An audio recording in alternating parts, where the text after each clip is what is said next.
Hey Sainers, welcome back to the Saints TV YouTube channel. Hope you're all having a great week so far. This is the 2025 draft wrap video. It is officially done. I am doing this before the rookie draft, but we can confirm that St Kilda should be taking Patrick Said if I'm wrong, and in an hour's time that doesn't happen. We'll do a video on it, but that is the plan. Patrick Said will be put on the rookie list as per what Cal Toomey tweeted last week. But to the draft, night one, snooze fest. We didn't do anything. It was the Gold Coast show. They got 4 picks or whatever it was on the night, and yeah, we just sat that one out.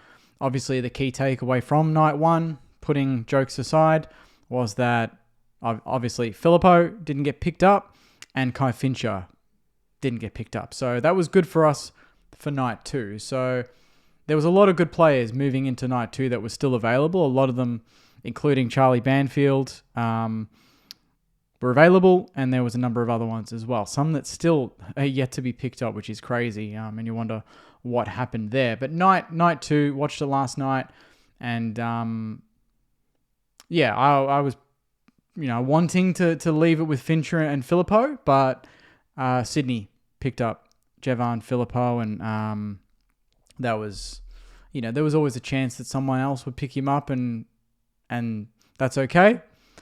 But the backup, or maybe not a backup, maybe the preferred player at the end of the day, because we could have moved in, or maybe, I don't know if we tried to, but you could see pick swaps and this sort of thing. Maybe we didn't. Clubs wanted more 2026 to be swapped, and we were just offering 2027. But at the end of the day, we didn't move up to get Jevan Filippo, but we did pick up Charlie Banfield with our first pick of the night. That was pick 41, and he looks like a lively player. He was one of the players in my video leading up to the draft, the preview of the draft, and I did show his highlights, but we've got some even better highlights in this one, so check those out. He looks a ripper. But for anyone that doesn't know who he is, he's the son of 265 game premiership player for the West Coast, Drew Banfield. And yeah, West Coast stuffed that one up. They stuffed that one up. They didn't have any, I don't think they had any spots left on their list to actually pick up Charlie Banfield, because they elected to pick up a couple of players before that. So they had a number of options, and he wasn't one of them at the end. They would have liked him, but they couldn't get him. So we jumped in at that time, which was really good. And 192 centimeter winger / midfielder from Claremont, hard running, great mark, can go forward and impact.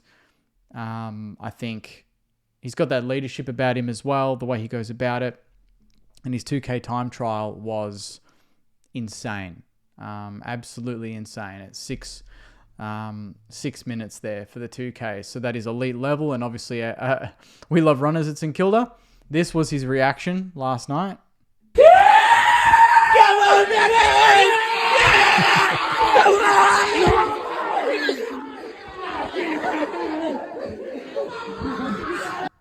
Yeah, so you love to see that. So we welcome him to the football club. I do have some highlights of him as well that we'll get into shortly. But I just think when you look at the midfield mix that we've got, and he played with, I think, Hugh Boxall as well. So Hugh has pumped him up, rates him very highly, and similar size. So when you look at our midfield, I think we've got quite a bit of a mix now. When you've got more of the smaller midfielders, maybe a bit more explosive. You've got the tagging types. You've got Windy. You've got Garcia that can get stuck in. The seniors in, obviously, McRae. I think Sinclair can go through there. Flanders has come in now and is going to be a great acquisition. But to complement it with someone like him that can go on the wing, a player of his size normally doesn't move that well. They normally don't have that endurance. You don't see them listed on a wing, but he has that ability, and that ability to go forward like a Filippo who's got size, who's got height, Boxall as well. To have midfielders that can hit the scoreboard and that can play multiple positions is what modern day football is all about, honestly. So I think to get a bit of extra size in there, Filippo didn't offer that size, but he offered a bit more speed and intricacy, which I think maybe we see in players we've already got. So Charlie Banfield, I think, is a really shrewd pickup, and he was one that when we didn't get Filippo, he was one of 3 or 4 that I was hoping we would try and get. And I'm really stoked that West Coast weren't able to actually get him. And we've lucked out here. And hey, we've got a father-son. So you can't be too upset about that. Let's look at some of his highlights, and you'll see what I mean when it comes to him going forward and being able to dominate in the air.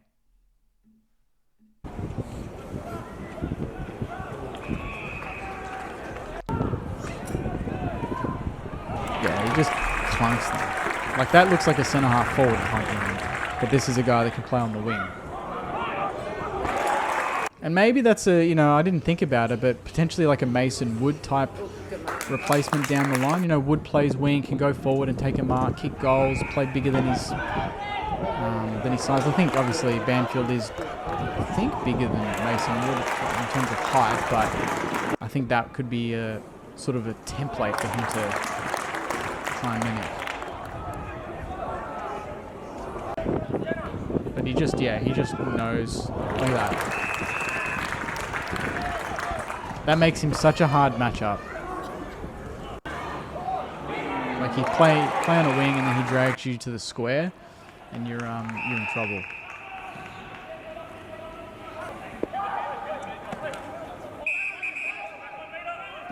Yeah, really handy pickup.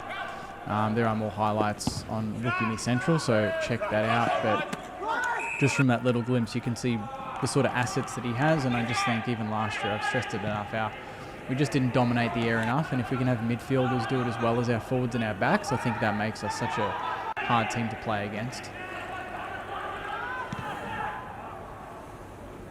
Yeah. So that is Charlie Banfield.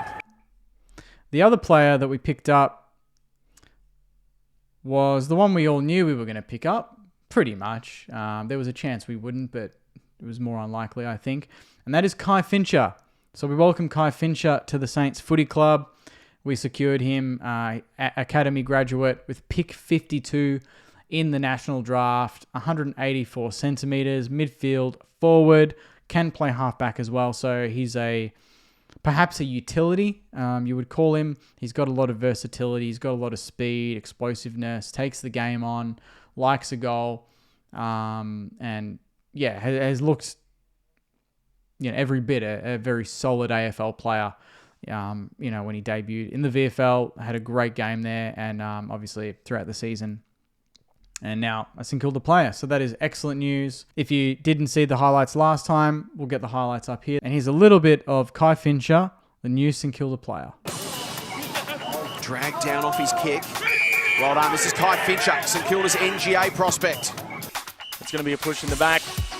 They're going to take the advantage. It's swinging back enough. I think he's got it. Fincher with an all-timer in the prelim. Busting through is Fincher. His electrifying speed, clever from Fincher. Oh, he's turned it over here, Kai Fincher. Saints fans watching him closely.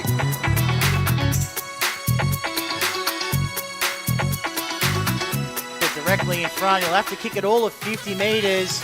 He's got that covered, and he puts it through. So that is Kai Fincher. As the Saints website mentioned, spends most of his career as a rebounding defender. He impressed as a mid-forward in the back end of the year. The recently turned 18-year-old's VFL debut cemented himself in attack, impressing with 26 disposals, 6 tackles, and 4 clearances to be named Sandy's Player of the Day. So Kai Fincher at pick 52, right after we got Charlie Banfield at pick 41. Very, very happy about that. On top of that, we capped off the night with pick 58, Ryan Burns, which was, again, Cal Toomey. Always accurate with this sort of stuff. Mentioned it last week that we would put him back on the primary list, not the rookie list, which a lot of people thought, and I thought maybe that was the plan. He's back on the primary list. We took him with pick 58. So, a lot of people find that a bit interesting because there were players available still. There were other, like Greaves was one. There was players going into tonight that that were expected to be gone by pick 30, pick 40, but they're still, they're in the rookie draft now. So there was a chance there maybe. I thought maybe it was a risk, Burnsy.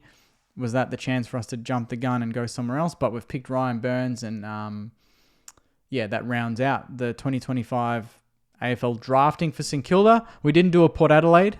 We didn't get no one. We didn't stuff it up that much. So I think you walk away with Banfield, a big, powerful winger, midfielder, can go forward. You walk away with Kai Fincher, who can play half back, he can play midfield, he can play half forward. He's quick, he's nimble, explosive, likes a goal, aggressive with the football, speed. And then you've got Ryan Burns, which was just what we were expected to do, and we did. So, and obviously the rookie draft, where we're expected to get Patrick Said back onto the rookie list, as reported last week. So that would round out, including the off-season that we've had, I think a very, very stable, a very mature and targeted plan, and I think we've executed it really well. There's a good mix of players there.